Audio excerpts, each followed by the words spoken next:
شیعہ کا یہ دعویٰ ہے کہ ہم دین اہل بیت سے لیتے ہیں اور اہل سنت امتیوں سے دین لیتے ہیں، عام لوگوں سے لیتے ہیں، اور ہم نبی کے گھرانے سے دین لیتے ہیں، اور گھر والوں کو زیادہ پتہ ہوتا ہے کہ اصل بات کیا ہے۔ اب دیکھتے ہیں کہ یہ اس بات میں کتنے سچے ہیں۔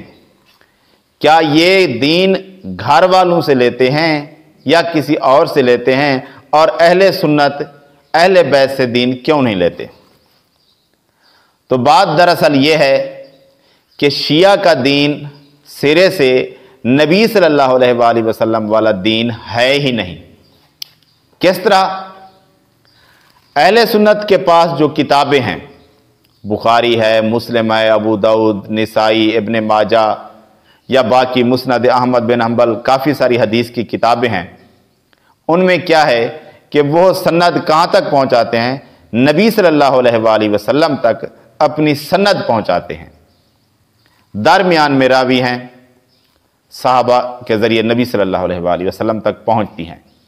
اور شیعہ کو ان اور راویوں کے علاوہ صحابہ پر بھی اعتراض ہے، لیکن صحابہ کون ہیں؟ نبی صلی اللہ علیہ وآلہ وسلم کے شاگرد ہیں۔ یہ تو ہوگی اہل سنت کی بات۔ اب بات کرتے ہیں شیعہ کتابوں کی جو حدیث کے نام پر انہوں نے جمع کی ہیں۔ شیعہ کے پاس کیا ہے؟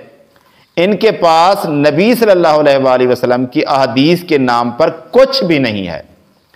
ان کے پاس جو دین ہے وہ کیا ہے؟ وہ ہے امام جعفر صادق رحمۃ اللہ علیہ یا ان کی اولاد یا کچھ ان سے اوپر ان کے والدین وغیرہ۔ زیادہ تر امام جعفر کے نام پر انہوں نے ایک فقہ کا مجموعہ جمع کیا ہے جو ان کے لوگوں نے لکھی ہے کتابیں۔ اور ہمارے پاس جو کتابیں ہیں ان میں کیا لکھا ہوا ہے؟ نبی صلی اللہ علیہ وآلہ وسلم کی احادیث۔ اور ان کے پاس جو کتابیں ہیں وہ لکھی ہوئی ہیں امام جعفر کی احادیث۔ ایک تو یہ بات ہو گئی، ہم نبی کا دین لیتے ہیں، یہ ایک غیر نبی کا دین لیتے ہیں۔ اور ہمارے پاس جو روایت کرنے والے ہیں نبی سے وہ نبی کے صحابہ ہیں، اور ان کے پاس جو روایت کرنے والے ہیں وہ نبی کے صحابہ کی لیول کے نہیں ہیں، وہ عام لوگ ہیں جن پر کافی سارے اعتراضات ہیں۔ اور ہمارے پاس جو محدثین نے کتابیں لکھی ہیں ان کے اور نبی صلی اللہ علیہ وآلہ وسلم کے درمیان جو راوی ہیں وہ کم ہیں، اور ان کے پاس جو ان کی کتابیں ہیں ان کے اور امام جعفر کے درمیان جو واسطہ ہے وہ بہت زیادہ ہے۔ امام جعفر کے بعد جو کہ ان کے چھٹے امام کہلاتے ہیں، ان کے بعد حسن عسکری کا بیٹا جو محمد یہ کہتے ہیں کہ پیدا ہوا تھا لیکن حقیقت میں پیدا نہیں ہوا تھا۔ یہ کہتے ہیں کہ اس کی غیبت کے بعد جب وہ غائب ہو گیا اس کے بعد کافی عرصے بعد یہ کتابیں ان کی لکھی گئی ہیں، اور ان میں نبی صلی اللہ علیہ وآلہ وسلم کی احادیث نہیں ہیں، یہ ان کی فقہ کی کتابیں ہیں، حدیث ان کے پاس قطعاً کوئی نہیں ہے۔ تو ہم نے دین کن سے لیا؟ صحابہ کے ذریعے نبی سے لیا، اور انہوں نے دین غیر نبی سے غیر صحابہ کے ذریعے لیا۔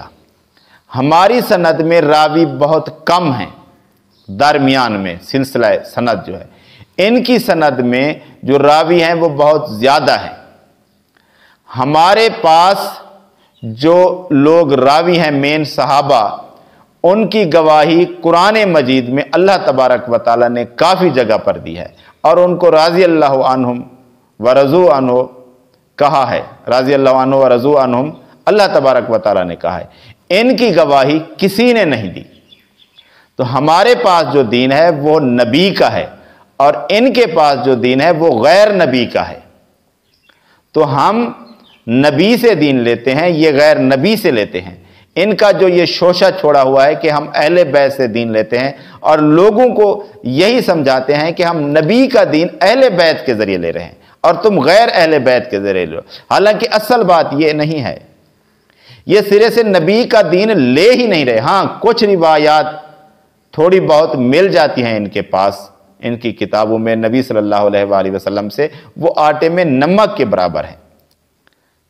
اٹھا لیں کتابیں ان کی، کسی کتاب کو اٹھا لیں جو یہ ان کی مشہور کتابیں ہیں نا چار، باقی کتابیں تو ان سے کم درجے کی ہیں، انہی کو ہی اٹھا لیں اور ان میں دیکھ لیں کہ ان کے پاس نبی صلی اللہ علیہ وآلہ وسلم سے کتنی احادیث ہیں، اور اہل سنت کی کتابوں میں دیکھ لیں کہ ان میں نبی صلی اللہ علیہ وسلم سے کتنی احادیث ہیں، تو بات واضح ہو جائے گی۔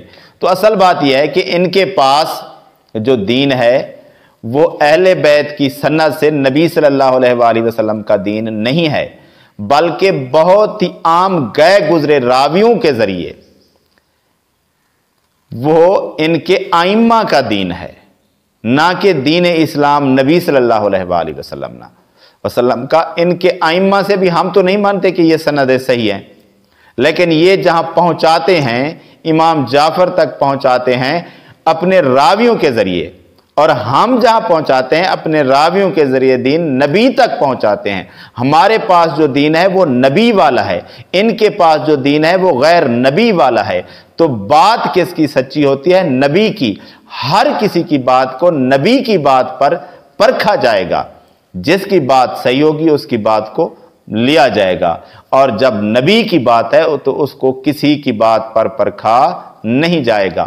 تو یہ جو ان کا شوشہ من گھڑت جھوٹ پھیلایا ہوا تھا مارکیٹ میں، وہ حقیقت نہیں ہے۔ ان کے پاس نبی والا دین ہے ہی نہیں، ان کے پاس جو دین ہے وہ غیر نبی کا ہے، اور اس کی بھی سنت کمزور ہے، غیر نبی سے بھی ثابت نہیں ہوتا۔ لیکن جو ان کا دعویٰ ہے، دعوے کو مان لیں، ہمارے دعویٰ بھی ہے، ان کا دعویٰ بھی ہے، ان کی جرح و تعدیل کے بغیر صرف دعوے کو دیکھیں تو ہمارے پاس دین نبی کا ہے، ان کے پاس دین غیر نبی کا ہے۔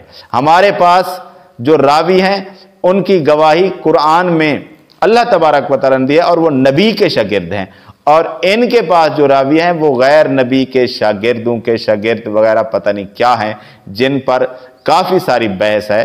تو ان کا جو دعویٰ تھا وہ من گھڑت تھا، لوگوں کو گمراہ کرنے کی ایک بات تھی۔ ان کے پاس نبی صلی اللہ علیہ وآلہ وسلم کے دین میں سے تھوڑا بہت تو ہے، لیکن پورا دین ان کے پاس ہے ہی نہیں۔ تھوڑا بہت نام کا انہوں نے جو داخل کیا ہوا ہے اپنی کتابوں میں ہے، لیکن ان کے پاس نبی صلی اللہ علیہ وآلہ وسلم کا دین ہے ہی